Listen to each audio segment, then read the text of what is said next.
जय श्री कृष्ण। सभी भक्तों को जय श्री कृष्ण। गरुड़ पुराण के पूर्व खंड में भगवान विष्णु की भक्ति और उपासना की विधियों का वर्णन है। प्रेत खंड में प्रेत कल्प का विस्तार पूर्वक वर्णन के साथ साथ विभिन्न नरकों में जीव के जाने का वर्णन मिलता है।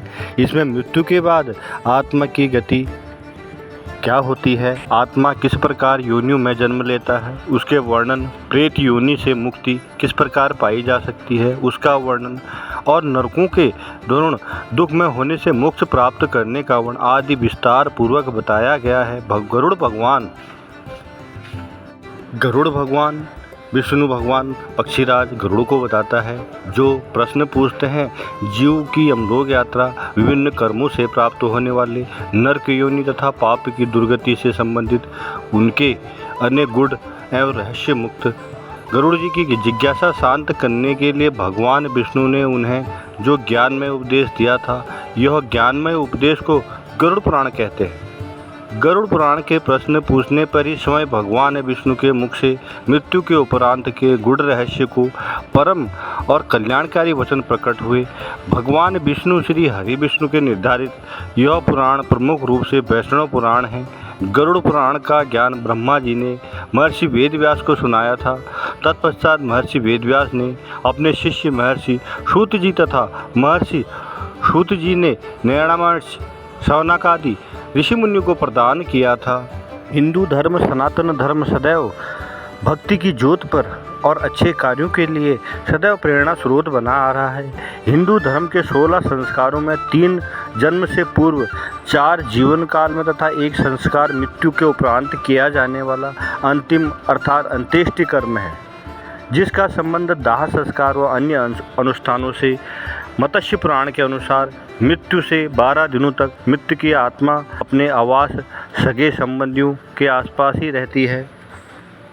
इस दौरान हमने जो पाप और पुण्य किए हैं उसका फल हमें मिलता रहता है, क्योंकि जो व्यक्ति सच्चे मन से सभी की सेवा करता है, अच्छे कर्म करता है, जीवन में सदैव ज्ञान की बातें और ज्ञान का रहस्य, महापुराण, शिव पुराण, गरुड़ पुराण का पाठ करता है और लोगों की मदद करता है, उसे भगवान कभी भी अकेला नहीं छोड़ते।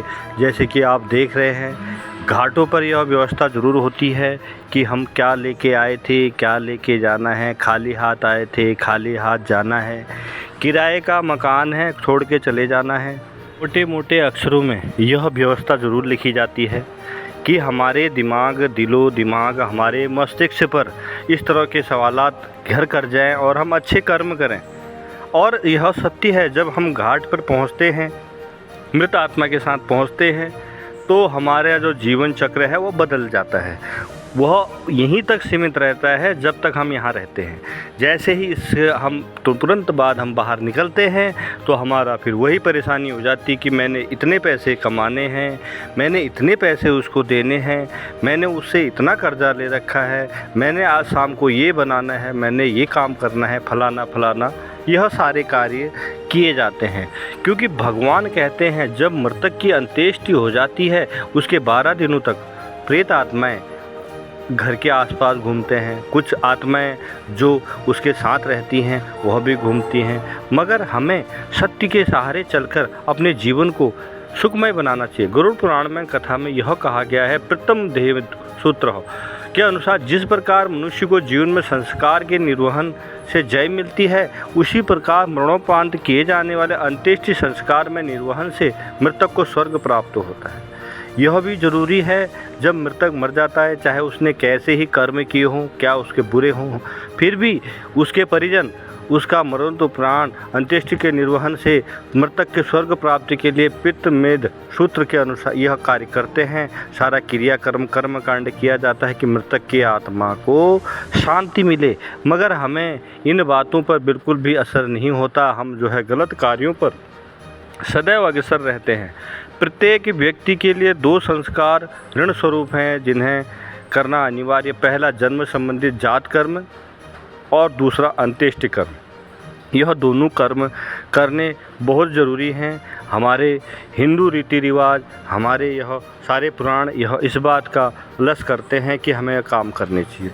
मगर इसके पहले जो बीच का जो हिस्सा है उसे हमें बड़े सुंदर तरीके से बढ़ना चाहिए। शिव शंकर भोलेनाथ कहते हैं मेरे ऊपर संभालो, जब मृतक आत्मा की प्राण निकलते हैं तो शिव शंकर उन्हें अपने सुंदर संभाल लेते हैं। इसलिए हमें सदैव अच्छे कार्य करने चाहिए, गरुड़ पुराण के बताए गए आदेशों पर चलना चाहिए।